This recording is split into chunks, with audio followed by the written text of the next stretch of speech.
Legislature वाले questions पे। The provision for representation of Anglo Indian community in the legislative assembly of the state has been made in the constitution of India under article 333। Anglo Indian legislative assemblies of state के लिए, अच्छा देखिए अब ये 331 parliament के लिए था और 333 किसके लिए था? लेजिस्लेटिव असेंबलीज के लिए था। अब ये दोनों क्या हो गया, 104th अमेंडमेंट के द्वारा इन दोनों को ख़त्म कर दिया गया, ये दोनों सिस्टम ख़त्म कर दिया गया।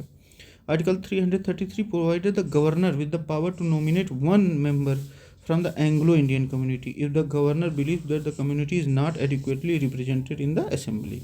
ठीक, however this provision was abolished by the 104th constitutional amendment act 2019 में। ठीक, और 25 जनवरी 2020 से क्या हुआ, उसका नॉमिनेशन ख़त्म कर दिया गया, मतलब उसके बाद से नॉमिनेट नहीं किया गया। Deal with reservation of 330 SC और एसटी का जो लोकसभा में रिप्रेजेंटेशन है उससे डील किया जाता है। Article 331 president's to nominate Anglo Indians to the Lok Sabha now abolished. ठीक, article 332 reservation of SC ST in state assembly. देखिए 330 लोकसभा के लिए है, अरे लोकसभा या मतलब पार्लियामेंट के लिए है, और 332 स्टेट असेंबलीज के एससी एसटीज़ के लिए है। ठीक है, which state among the following has maximum numbers of members in legislative assembly? Maximum numbers of in legislative assembly, Uttar Pradesh. ठीक, उत्तर प्रदेश है the largest legislative assemblies in India with 403 members. It is followed by Maharashtra 288, West Bengal 294 and Andhra Pradesh 175। सबसे ज़्यादा उत्तर प्रदेश में है, फिर waste Bengal में है।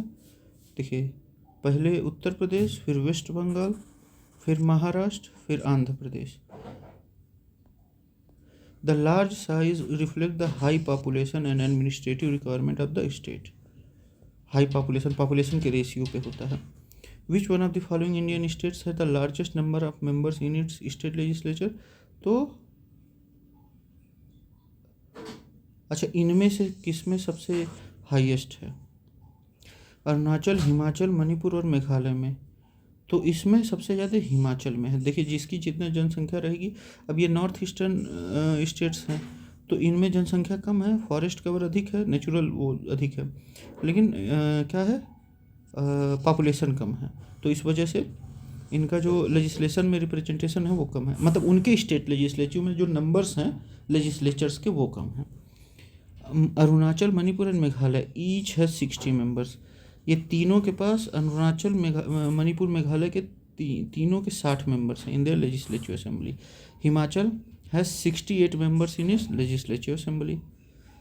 Therefore Himachal Pradesh has the largest number of members among the given state, 68 हैं। अरुणाचल, मणिपुर और मेघालय में कितने हैं? 60 हैं। ठीक है, नॉट करेक्टली मैच, गोवा 40 है, सही है। मणिपुर में 60 हैं, 62 नहीं है। उत्तर प्रदेश में 403, उत्तराखंड में 70 हैं, सही है। Manipur legislative assembly is 60। Which union territory formed after the division of Jammu and Kashmir states does not have a legislature of its on? तो लद्दाख जब फॉर्म हुआ तो इसके जो वो थे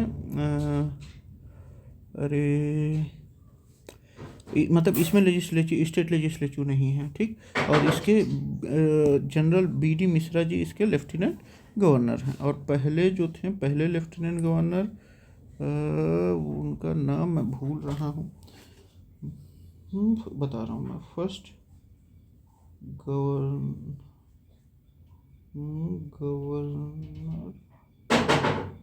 governor of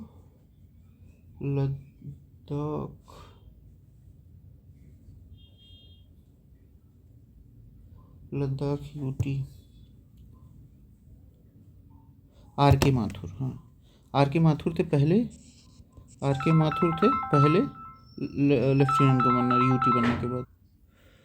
after the abrogation of article 370 on the 5th August 2019, the state of Jammu Kashmir was reorganized into 2 union territories.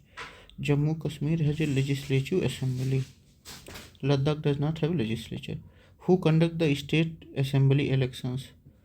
तो state assembly election commission of India करवाता है। ये हम लोग कंफ्यूज हो जाते हैं। As per article 324 the election commission of India is responsible for conducting elections to parliament, state legislature and office of president and vice president.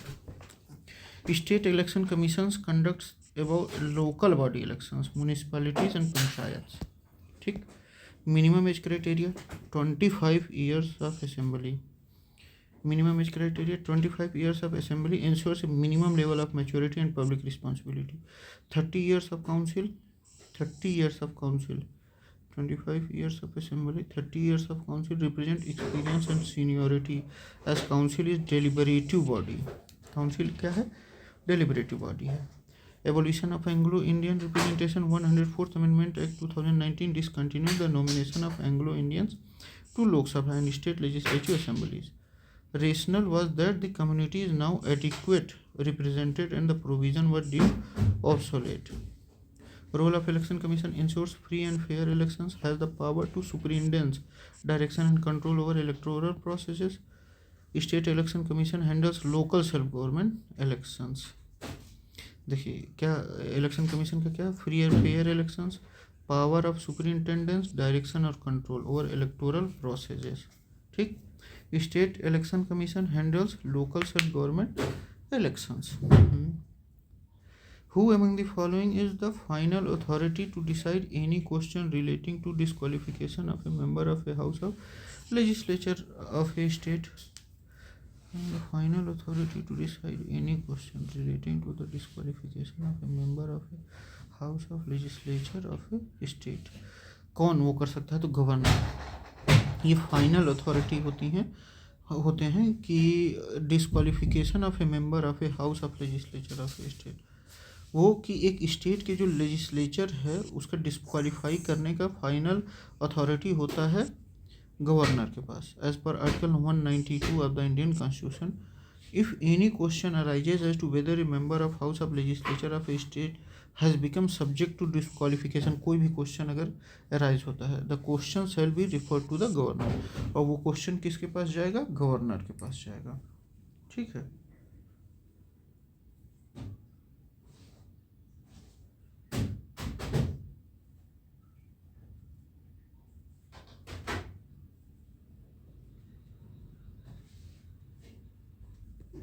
The governor's decision is final, but before giving any decision, the governor must obtain the opinion of election commission and act according to such opinion. Governor decision में but before giving any decision, governor को election commission से opinion लेना होगा और उसी opinion के according जो है उनको काम करना होगा।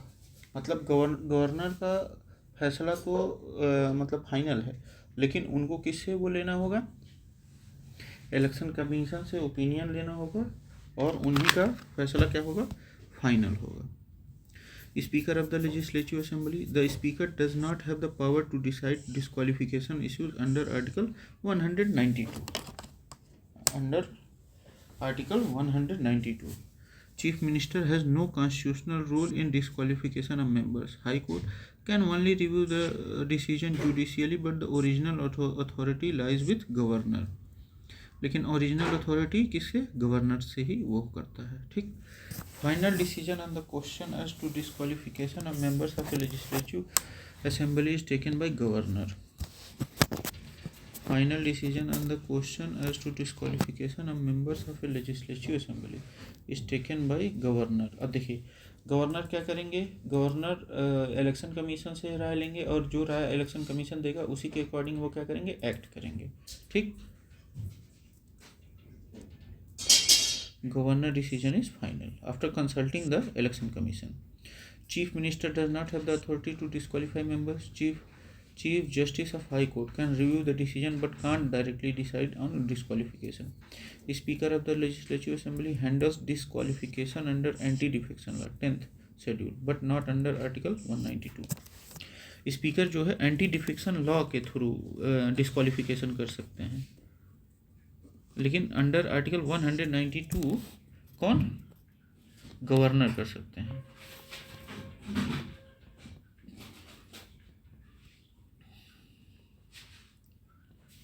एनी क्वेश्चन रिलेटिंग टू, हाँ अगर कोई क्वेश्चन आता है डिस्क्वालिफिकेशन पे तो गवर्नर का फैसला काफ़ी वो होगा, लेकिन अगर एंटी डिफेक्शन लॉ के अकॉर्डिंग आता है तो स्पीकर जो फैसला देंगे वो वाला मामला बनेगा।